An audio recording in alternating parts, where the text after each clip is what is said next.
ছিল যেন রাসূল অন্য সকল বিধানের উপর ইসলামকে বিজয়ী করতে পারেন।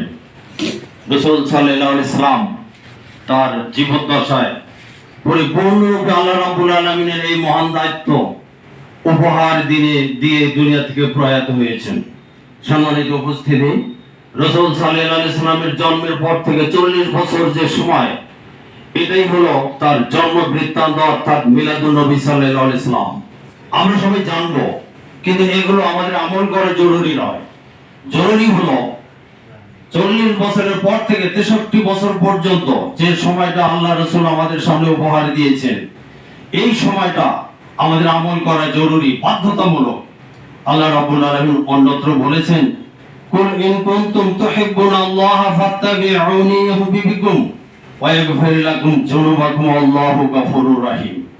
আমরা যদি বলি আল্লাহ আমরা তোমাকে ভালোবাসি, ওই আল্লাহই বলছেন আমাকে ভালোবাসার আগে রাসূলকে অনুসরণ করো। তোমরা যদি রাসূলকে অনুসরণ করো, স্বয়ংক্রিয়ভাবে আমি আল্লাহ তোমাদেরকে ভালোবাসবো। শুধু ভালোবাসবই না, তোমাদের অপরাধ সমূহকে আমি ক্ষমা করে দেব। সম্মানিত উপস্থিতি, রাসূল সাল্লাল্লাহু আলাইহি সাল্লামের কাছে একজন মুসলিম এবং অমুসলিম বিচার নিয়ে আসলেন। আল্লাহ রাসূল দুইজনের কথাবার্তা শুনে অমুসলিমের পক্ষে রায় দিয়ে দিলেন। ঘটনা এখানেই শেষ নয়।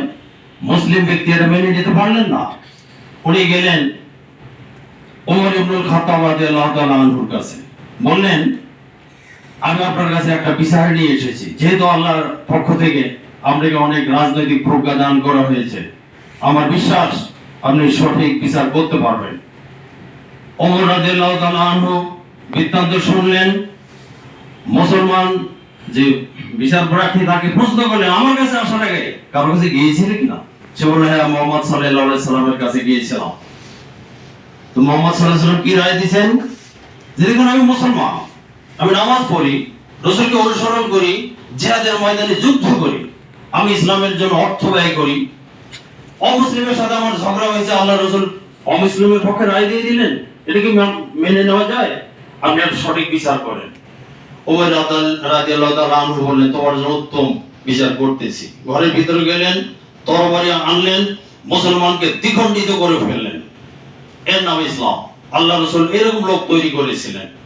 আল্লাহর ওমর রাদিয়াল্লাহু তাআলা আনহু তাকে মারলেন এবং ঘোষণা করলেন, রাসূল সাল্লাল্লাহু আলাইহি সাল্লাম নির্দেশ দেওয়ার পর যে স্বাচ্ছন্দ্যতা মেনে নিতে পারে না, তার বিচার এটি।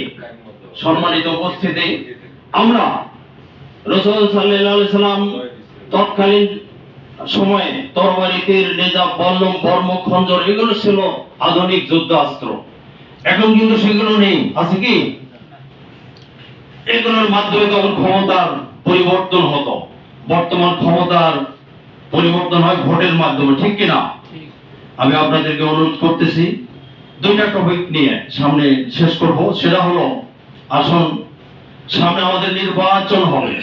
নির্বাচনের পূর্বে আমরা সৎ, যোগ্য এবং আল্লাহ ভীরু নেতৃত্ব বাছাই করার চেষ্টা করব, পারবো না? অন্তত মৌলিক এই জিনিসগুলো আমরা বাছাই করার চেষ্টা করব। ব্যক্তির দিনে এলেন, আল্লাহ ভীতি, আল্লাহ রাব্বুল আলামিনের প্রতি আনুগত্য, রাসূল সাল্লাল্লাহু আলাইহি সাল্লামের প্রতি আনুগত্য, দেশপ্রেম, আমানতদারি, অনর মনোবল, কর্মী দৃঢ়তা, প্রশস্ত চিত্ততা, মেজাজের ভারসাম্য, সুন্দর আচরণ, সাংগঠনিক শৃঙ্খলা বিধানের যোগ্যতা তার আছে কিনা, আমরা এই মৌলিক জিনিসগুলো যাচাই বাছাই করার চেষ্টা করব। পরিশেষে মুহাম্মদ সাল্লাল্লাহু আলাইহি সাল্লামের অলৌকিক, আকর্ষণীয় এবং অসাধারণ, আমরা যদি তার জীবনের চিত্রবম সুষম গুলোর দিকে তাকাই, কি দেখব সেখানে? রাসূল সাল্লাল্লাহু আলাইহি সাল্লাম একাধারে ছিলেন আল্লাহ রাব্বুল আলামিনের সংবাদবাহী পয়গম্বর।